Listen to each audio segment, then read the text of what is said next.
कि 2025 का बिहार विधानसभा का चुनाव मेरे मुख्यमंत्री मौजूदा मुख्यमंत्री नीतीश कुमार जी के नेतृत्व में भी आने वाले दिनों में इस मंत्रालय के माध्यम से कई ऐसे प्रोसेसिंग यूनिट खोले जाएंगे। हाजीपुर का केला हो या मुजफ्फरपुर की लीची हो या मखाना हो या आम हो, यहाँ ये तमाम चीज़ें ऐसी हैं जो अगर यहीं पर प्रोसेस हो जाए, उसकी पैकेजिंग हो जाए, तो ना सिर्फ उससे किसानों की आमदनी बढ़ेगी बल्कि राज्य का राजस्व भी बढ़ेगा। जहाँ पर भी भ्रष्टाचार हुआ है कोई भी दोषी बख्शा नहीं जाएगा। भविष्य में जितने नव निर्माण होंगे, हम लोगों की इस डबल इंजन की सरकार के आने के बाद सुनिश्चित किया जाएगा कि गुणवत्ता के साथ केंद्र जी के द्वारा एक बड़ी जिम्मेदारी दी गई है। फूड प्रोसेसिंग मंत्रालय की एक ऐसी जिम्मेदारी है। हमारा देश एक कृषि प्रधान देश है।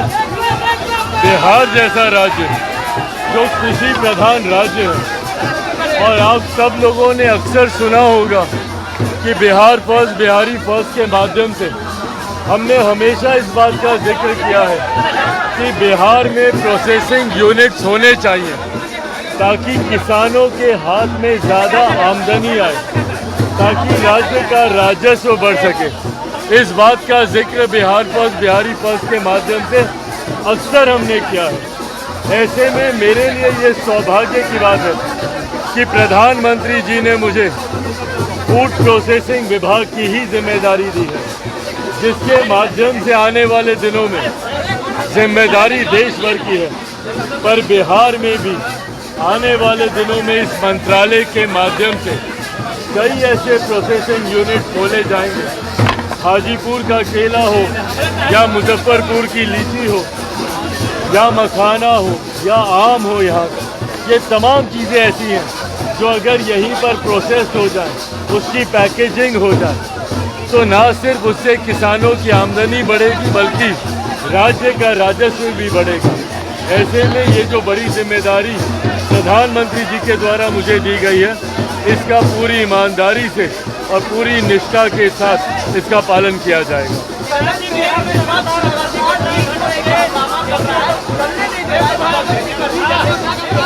देखिए, नीट का विषय एक गंभीर विषय है। ऐसे में सरकार की प्राथमिकता है कि किसी भी बच्चे के साथ कोई अन्याय नहीं होना चाहिए।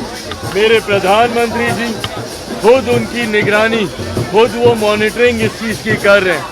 ऐसे में केंद्र सरकार जितने भी स्टेक होल्डर्स हैं उनसे बातचीत कर रही है। कई ऐसे बच्चे हैं जो री-एग्जामिनेशन के पक्ष में नहीं हैं, कई हैं जो चाहते हैं कि री-एग्जामिनेशन हो। ऐसे में बीच में पेपर लीक का भी मामला आया, जिसको लेकर अभी जांच चल रही है। कई लोग न्यायालय भी गए हैं जहां पे अभी मामला विचाराधीन है।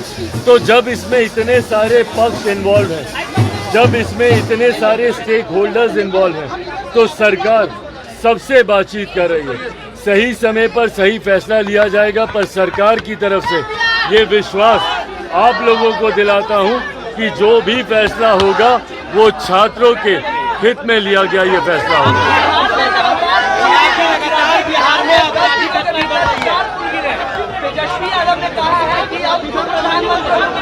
ये दुर्भाग्यपूर्ण है और मैं पूरी उम्मीद करता हूँ कि प्रधानमंत्री के मुख्यमंत्री जी तो इसकी मॉनिटरिंग कर ही रहे हैं, पर हमारी सरकार कोई भी दोषी जिसने ये लापरवाही की है, जिसने गुणवत्ता के साथ जहाँ पर भी भ्रष्टाचार हुआ है, कोई भी दोषी बख्शा नहीं जाएगा। भविष्य में जितने नव निर्माण होंगे, हम लोगों की इस डबल इंजन की सरकार के आने के बाद सुनिश्चित किया जाएगा कि गुणवत्ता के साथ कहीं कोई छेड़छाड़ ना हो।